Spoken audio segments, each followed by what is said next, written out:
my name is Touch from JFIN under Jmoney Group Company. Today I'm going to do the products update of 2020 to all of you guys. First, let me begin with Jmoney Group Company. We are specialized in retail and lending platform. So lending platform is one of our main focus this year, and I'm going to take you through all of it. We have the cryptocurrency, a digital asset called JFIN. JFIN is designed to be utility coin to be used in all of our lending platform.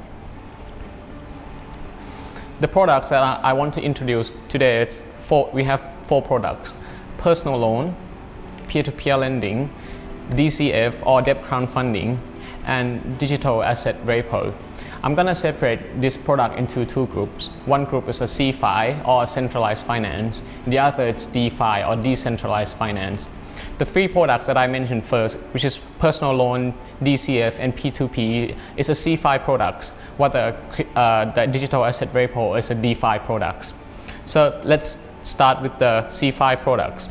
So I would like to introduce you guys to JID. JID is a solution for identity proving, which I think we all know that in the lending world, the most important things that you want to know is who is the one who asking for money, who is the person that I'm going to give my money to. That's why we need to do identity check, identity proving, and JID is an end-to-end solution to all of the online transaction, not only financial transaction, but it could be any transaction on the world. That normally you need to go to the counter, go to the bank, but now everything is online. It's digitalized. You can do it on your smartphone, on the internet.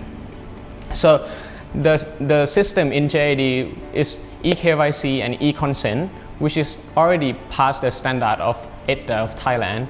EDDA is an electronic transaction development agency of Thailand, while the last one, e-signature, it's going to the sandbox very soon, which is to test the system.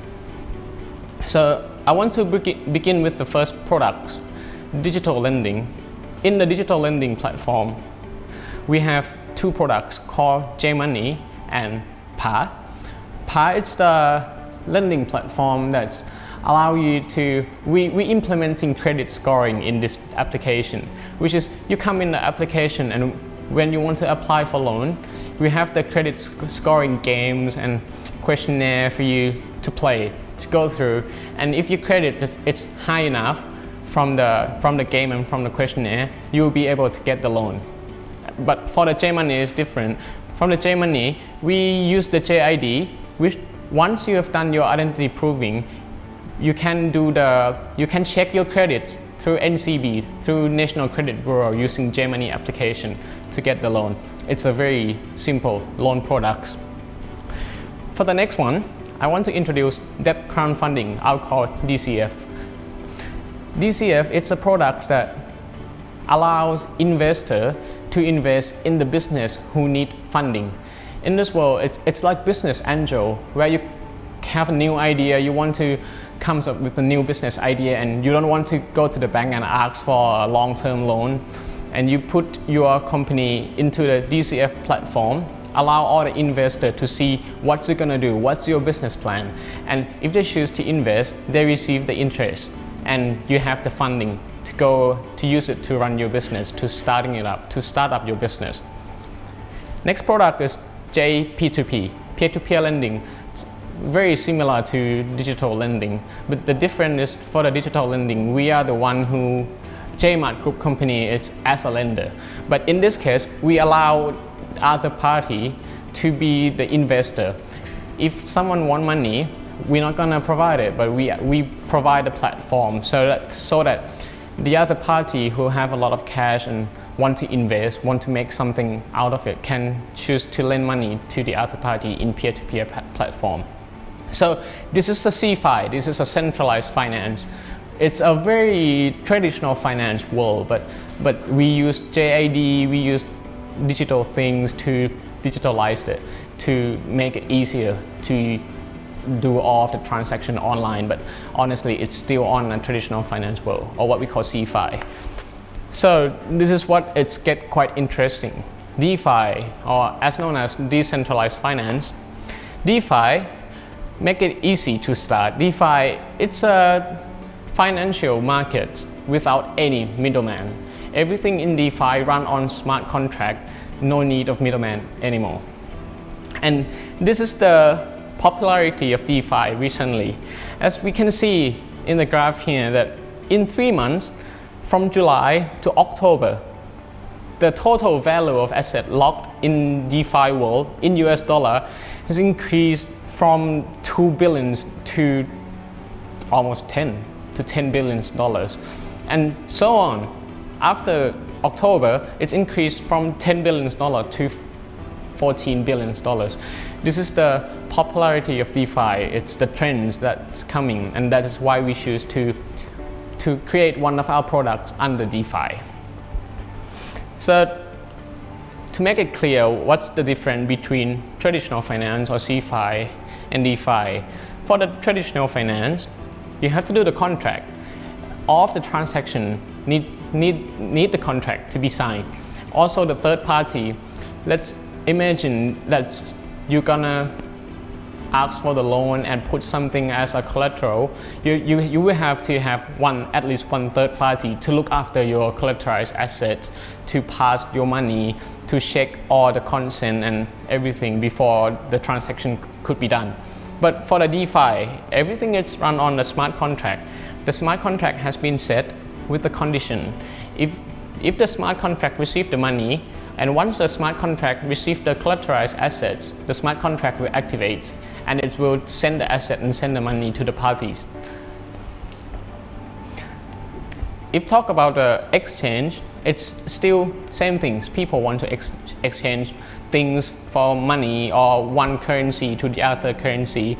It's pretty much the same. But for the custody, CeFi is a custodial, while DeFi is a non-custodial. For the permission, CeFi, permission. You need to ask for the permission, which is the consent. You need to ask for the permission to see the personal data or to do whatever you need to do with the contract. For the DeFi, all the permission, it's on the contract. It's a condition in the contract which will be checked automatically and it will activate itself once the conditions are met. For the trust, as I told you that CeFi need a middleman. So in CeFi, we trust the middleman. We trust the person in the middle who look after my asset, to look after your money. But in DeFi, what we trust is the contract. So this is the DeFi world. So now I would like to introduce all of you guys to our final products that I'm going to talk about today. It's the only product on the DeFi. It's the first product that we choose on a DeFi, on a decentralized finance system. It's called Jrepo. So Jrepo, I think all of you guys know what J stands for. J, it's a iconic character letters of Jmoney Group company, as you can see here, J Venture. But what is Repo and why is Repo is the first product that we choose in DeFi? Jrepo stands for repurchase agreement. It's a short-term collateralized loan where if you want the money, you put some assets as a collateral assets and you get your money with the condition, with the length of contract to buy it back within 3 days, 4 days, 1 week, 2 weeks. It's a short term. But why are we choosing Jrepo as our first product in DeFi?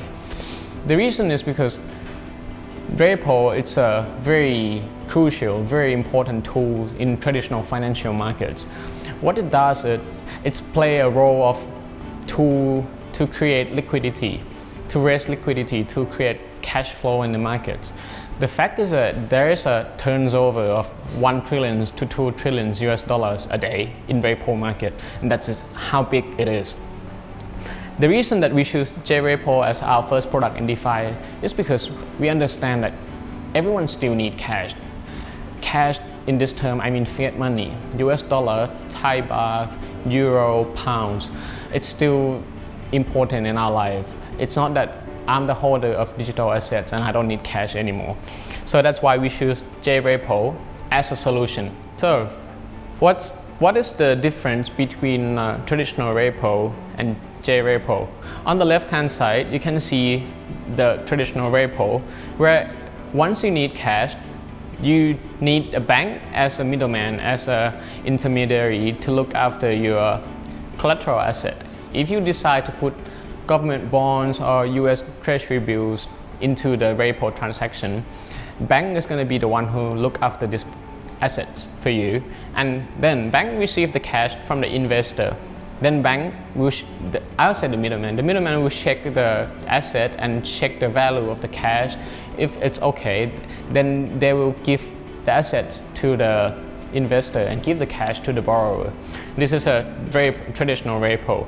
But in Jrepo, which is the decentralized, what we do is we set the smart contract, and this smart contract we have the condition. For example, the condition it's going to be if you pledge your digital asset the value of $1 million into the smart contract. Once smart contract accepted, okay, smart contract will tick it. And in the condition is that the lender is going to give 80%, for example, 80% of cash back to the borrower. Then once the investor paid $800,000 into the smart contract, it will tick the box, and the smart contract will run itself. It will transfer the money to the borrower, and it will transfer the assets to the investors.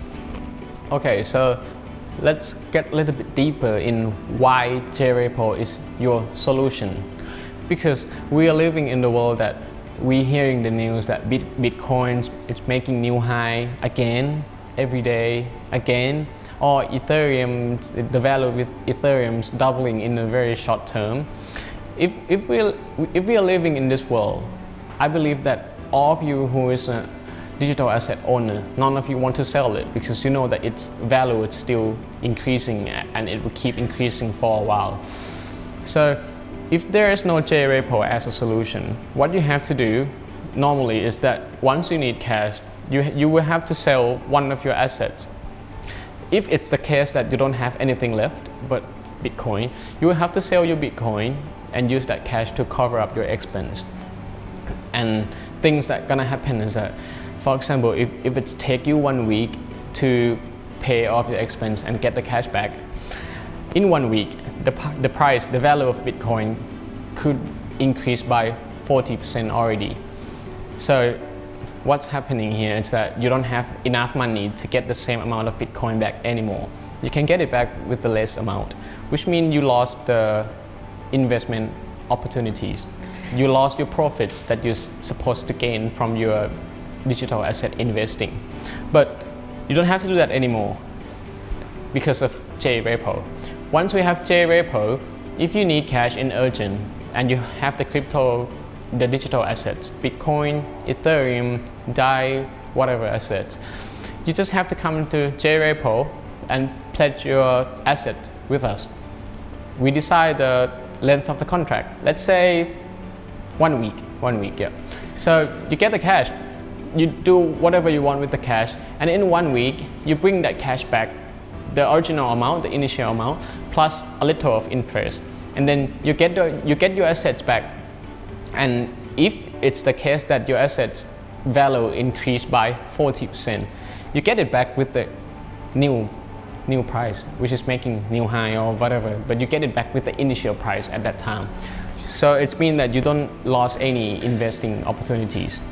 And that is why we choose Jrepo as one of our first product in the DeFi, because we understand that liquidity, cash, it's still very important to everyone. We're still in the traditional world that we need fiat money. But apart from this, when it's come to digital assets, there's something more than just borrowing money. In the traditional repo, the only person or people who's gonna come to repo transaction is the one who need liquidity, who need cash. But in this case, it's quite different, because I told you that the value of crypto, of Bitcoin, of Ethereum, of all of the digital assets is very volatile. So it's also creating your investing opportunities, which is if you have a lot of cash and you want to make the most out of it, you don't want to just let it there idle. What you can do is you can borrow for Bitcoin. But why? Why are we doing this? The reason is behind, maybe this investor don't want to take risks. He's not a risk lover, he's a risk neutral. So he don't want to hold Bitcoin himself because he's gonna have to take a lot of risks if its value decreasing or increasing. But he's a very technical guy who can understand all the technical chart in the digital assets world. And once he look at the price of Bitcoin, he see that the trend is coming. He forecasts that in 2 days the value of Bitcoin is going to increase by 20%, for example. He decided to use his cash as he wants to make the most out of it, and use cash as a collateral asset. It's also possible. Use cash as a collateral asset and borrowing Bitcoin out. Use that Bitcoin to go short in the market because he expecting its price to increase by 20%, right? So he borrowing it today, and if he's right, in 2 days the price of Bitcoin increasing by 20%, and he sell the Bitcoin, he get 20% profits in cash. He come back to Jrepo, pay back only the initial amount that he borrowed out with a little interest, and then he get the rest of his Bitcoin as his profit. This is why Jrepo is not only a solution. It is a solution to it's a solution to raise liquidity for the people in digital age of the digital investor who need cash. It's a solution for them. But on the other hand, it's also creating chance of investment for another group of people who have a lot of cash and want to have more than 10% interest. Because if you put it in the bank, you probably get 1%. If you decided to invest your money somewhere else, the interest that you receive is not that high. But in the digital assets world, whereas the value of digital asset it's very volatile, or the value is fluctuated every single minute, not every single day, every single minute. This is where it's also create your investing opportunities. So, yep, that is all from me today as a product update of JFIN. So I just want to recap a quick summary that we have 4 new products: digital lending, peer-to-peer lending, DCF or debt crowdfunding on a CFI, and on the DeFi we have Jrepo, digital asset repo. Thank you for listening today. Thank you.